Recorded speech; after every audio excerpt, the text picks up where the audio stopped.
Нам очень повезло, потому что мы живем в уникальной стране. И в первую очередь ее уникальность обусловлена не потрясающими просторами и богатейшими природными ресурсами, а народами, испокон веков проживающих на этих землях. Самобытная культура каждого народа делает нашу страну еще более интересной и сплоченной. Всевышний в Священном Коране учит нас познавать особенности народов, что способствует не только более лучшему пониманию этноменталитета, но и обогащает внутренний мир человека. При всем разнообразии культур у нас один дом, одна история, общие испытания, радости, трудности, чаяния. У нас одна страна, не похожая Россия.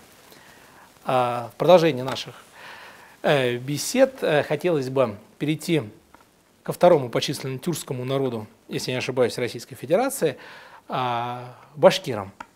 В отличие от татар, которые дисперсно проживают на территории России, башкиры, мне кажется, все-таки более локальный народ Уральских гор.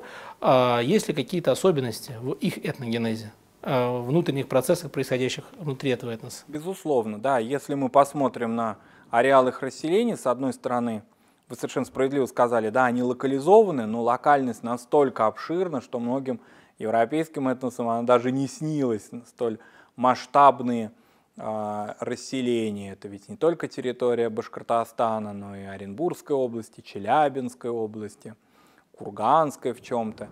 Существует такая точка зрения, что и на юге Пермского края исторически проживают башкиры. Вот вообще на тему существует такая точка зрения или такой оборот речи, я думаю, что мы часто будем обращаться, или во всяком случае в голове будем иметь применительно к этногенезу башкир, потому что он очень сложный. Я не знаю, конечно, такого народа, у которого был простой этногенез, но этногенез башкир крайне сложен именно из-за того, что они вот в какой-то степени являются таким промежуточным этносом, в хорошем смысле, между оседлой цивилизацией, допустим, поволжской, и кочевым миром, миром кочевых сообществ.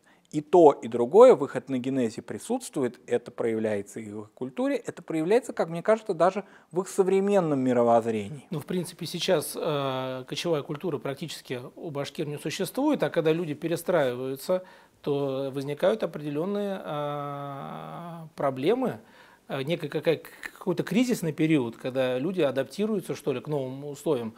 И в данном случае, если мы с вами говорим про Уральский регион, ведь он тоже многонационален, и в нем проживают и русские, и татары, и марийцы в большом количестве, и башкиры. Вот как происходят на сегодняшний день взаимоотношения этих народов? Ну, в основном, конечно, татары и башкир. На сегодняшний момент, если мы возьмем современный 2017 год, вообще тенденции последних лет, когда некая такая внутренняя республиканская политизированность из этих процессов ушла или уходит, эти отношения стали гораздо проще и гораздо понятнее и тому, и другому этносу. Не секрет, что в 90-е годы они осложнялись. Они осложнялись извне, конечно, то есть осложнялись теми факторами, которые были связаны с внутренними политическими процессами в Башкортостане. Извне я имею в виду по отношению к этим двум народам. То есть вроде бы они и не извне, они в Уфе и зарождались, и формировались. Но это мешало очень. Это мешало, и было много на федеральном уровне разговоров на эту тему. Сейчас это гораздо стало проще и понятней. Тогда, когда местные власти занимаются хозяйственными вопросами, развитием экономики, социальной сферы, но не выстраивают внутреннюю этническую какую-то картину, что ли, и когда они не создают этническую мифологию, чего было очень много в 90-е годы в Башкортостане, отношения между людьми, я не люблю слово простыми людьми, но чтобы было просто понятней, что ли, да, между людьми, не связанными с сферами культуры, политики, медиа, становится гораздо понятней, проще и прозрачней. Люди остаются людьми, и, как показывает опыт и зарубежный, опыт наших соседей, политизировать этнические процессы очень опасно. Причем опасно их политизировать между братскими народами. Народами более далекими друг от друга как-то такой опасности не происходит. Напряженность некая существует между татарами и башкирами? Я думаю, на сегодняшний момент она существует в головах представителей интеллигенции и национальных активистов. Да, у них эта напряженность до сих пор существует, причем она с проекцией назад, то есть ретроспективная напряженность. Это может парадоксально показаться, но часто подпитывается историями столетней или 200-летней давности. Марат Афенди, вопрос. Немножко перестраиваясь, говоря о религиозном факторе, мы знаем, что башкирский народ подарил миру ряд выдающихся богословов, Зайнулла Расулев, например. А сегодня религиозный фактор для башкир, он определяющий либо нет? Ну, конечно, не определяющий. То есть сказать, что он определяет этническую картину башкирского народа, нет. Мне кажется, что башкирский народ, как и все нации, вот переходящие, вот в предыдущей программе мы говорили, в этот статус буржуазных наций, то есть наций в нашем современном понимании, вот как это все стало зарождаться более 100 лет назад, он из разных мозаик себе создает картину мира и этничности, и этнической идентичности. В ней могут присутствовать совершенно парадоксальные вещи, или парадоксальные персонажи. Может быть, и Зайнулла Расулев для религиозной аудитории, да, который очень важен, и Резаудин Фахриддин, который, на самом деле, как я понимаю, был татарином, да, из Альметьевского района, но некоторым представляется, что он был башкир. И Салават Юлаев, который был, в общем, с религией мало связан, а больше связан с социальными процессами, и советские писатели башкирские, которые сохраняли башкирский язык.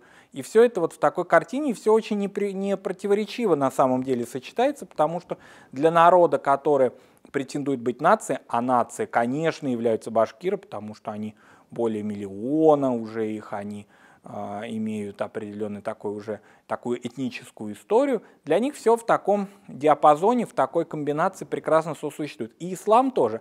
Религиозный фактор стал повышаться в последнее время. Не секрет, что народы кочевые и полукочевые никогда не отличались особой религиозностью, это мы прекрасно знаем. И для башкир, в общем-то, не является религиозный фактор исторически каким-то самым важным. Потому что картина мира кочевого человека – это картина природосообразности скорее. Но последнее время, потому что кочевое хозяйство, как вы правильно отметили вначале, оно уже все-таки в прошлом, несмотря на его какие-то такие, да, следы, религиозный фактор более высок. Я почему говорю, что религиозный фактор не так высок? Вот один такой пример, который может это подтвердить. Отсутствие какого-то языкового, что ли, языковой традиции религиозной. Это же ведь тоже очень интересный признак, что в большинстве мечетей Башкортостана татарский язык является ведущим языком такого социального общения, что ли, и проповеди. Поэтому башкиры, конечно, они не являются еще таким народом, укорененным в религии, я имею в виду в религиозном дискурсе. Мусульмане-то они уже со средневековья, это все понятно. Я с вами согласен, но при всем при этом, если мы с вами обратимся к источникам, то мы с вами будем наблюдать такую картину, что в принципе история проникновения ислама в среду башкир, племена, так сказать, которые потом сложились в башкирский этнос, достаточно период ранний и в принципе проистекал одновременно с проникновением ислама в Волжскую Булгарию, да, конгломерат данных племен. И, в принципе, отсюда проистекает вопрос у меня следующего характера, но не относящийся к этому периоду. Парадоксально, но в большинстве своем татары не могут выстроить до конца, или сказать, для себя до конца понять, кто они. Кто-то говорит, что они булгары, кто-то говорит, что они не булгары, кто-то говорит, что они там ордынцы и так далее. Но у башкир, мне кажется, все более прозрачно, более понятно, и это в определенной мере способствует формированию самосознания, более четкого. Я думаю, что это связано с тем, что татары численно их больше. Этногенез их еще сложнее. Мы уже говорили, что этногенезы вообще сложная штука. И, конечно, это связано с тем, что башкиры – потомки кочевников. У кочевых народов шежере, их родословно имеет определяющее значение. Мы знаем это, допустим, по примеру казахов, которые сейчас прекрасно, нам их можно разбудить в любое время суток, и они скажут, к какому джузу, да, они относятся, какой джуз, вот, северный там, и так далее. Они в этой картине мира ориентируются до сих пор, хотя могут находиться в Астане, в Нью-Йорке, в Москве и так далее. Башкиры, как народ, конечно, гораздо в меньшей степени кочевой, это скорее полукочевой все-таки.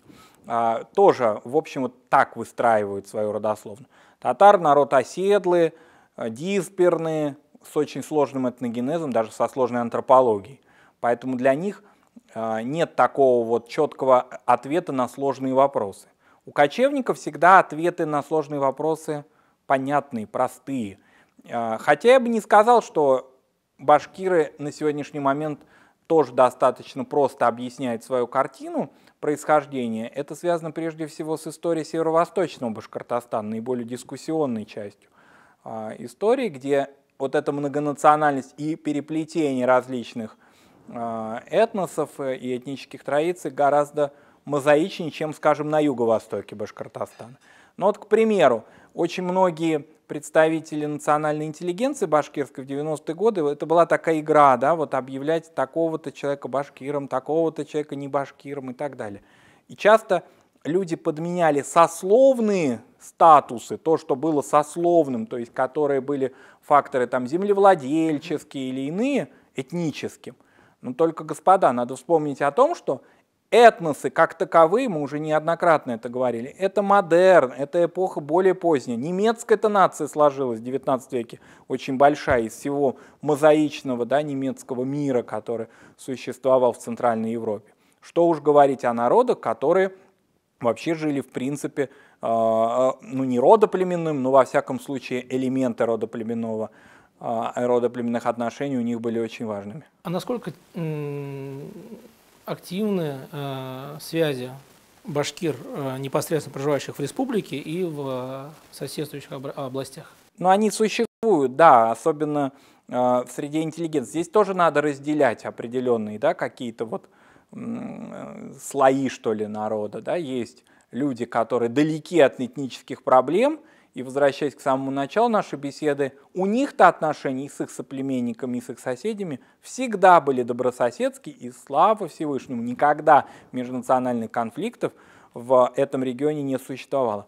Интеллигенция, к которым, я думаю, мы себя тоже можем отнести, но все пороки интеллигенции прекрасно знаем, и все те минусы, которые у интеллигенции существуют, она часто заражается мифологией, пытается заражать остальных.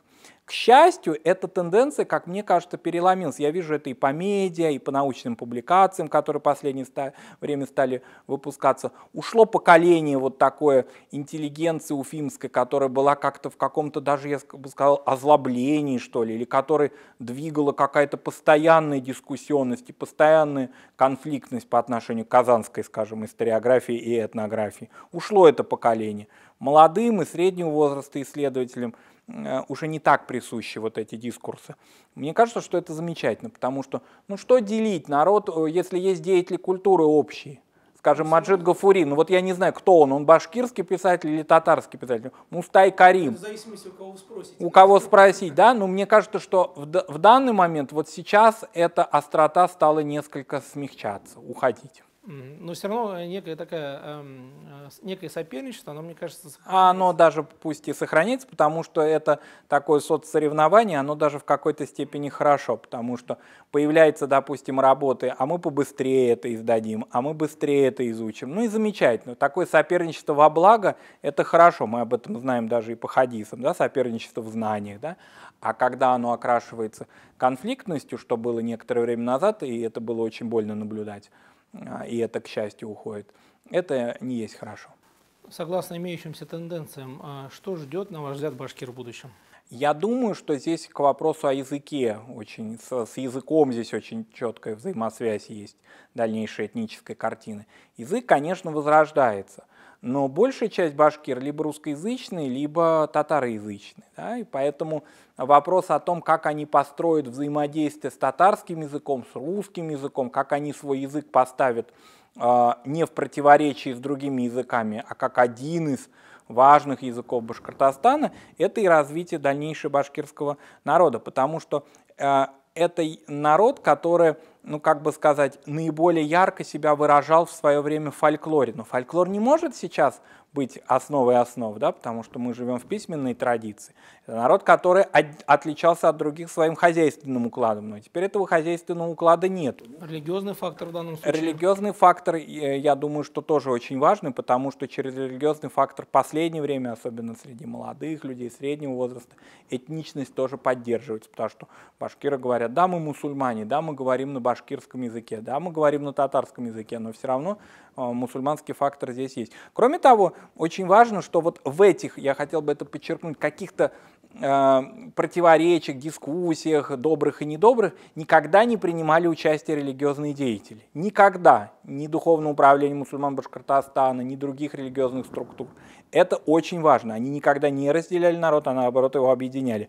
Мне кажется, что если и в дальнейшем наши руководители Духовного управления Башкортостана и вообще имамы конкретно в городах и селах Башкортостана будут сохранять вот эту вот над схваткой, что ли, нейтральность и примирение каких-то конфликтов, к счастью, не Иран, потому что никогда до этого не доходило, но вот этих вот каких-то ненужных трений, это и будет очень важным залогом дальнейшего развития и республики, и этого народа. Спасибо. Мы сегодня говорили о Северных Амурах, о прекрасном народе, о башкирах. О культуре поверхностно мы, конечно, в полной мере не смогли поговорить, но тем не менее она уникальна, она древняна, очень интересна.